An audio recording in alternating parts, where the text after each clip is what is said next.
How would you describe the changes that you think an individual Christian is supposed to undergo across their life of faith?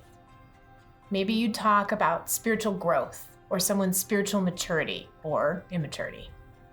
Maybe you'd talk about discipleship or a program of spiritual formation.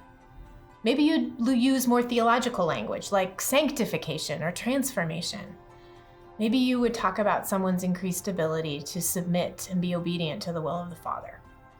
All of these are different ways that Christians in different places and times have described a process of change that we think believers are supposed to undergo.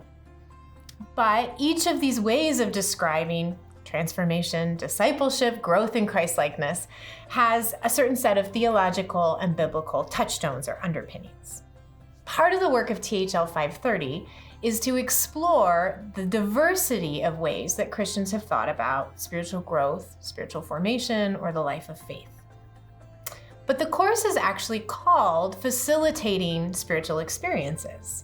So alongside exploring the different ways that Christians have framed and understood spiritual formation, we're also going to think about how to equip each student to facilitate spiritual practices or experiences in their ministry context. That context might be formal work in a church or a nonprofit. It might be work in a nonprofit or a business that's not religious. Your ministry context might also just be your neighborhood or your kid's school or your home. Whatever your context is, this course is designed to help you see clearly and compassionately what the needs are and to think about what kinds of spiritual experiences and practices might be most valuable in that context, and then to design and actually facilitate that practice. Alongside this design process and investigating spiritual formation across the diversity of the church, the course will also just give you some time to think about your own faith formation. What might you need in this season? What practices have been touchstones for you?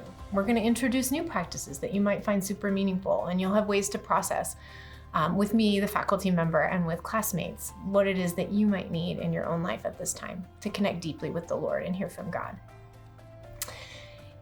Whether you're coming to this course already having had a couple of semesters in Gordon's Master's in Theology for Community Transformation, or whether this is your first course, I'm delighted that you're here.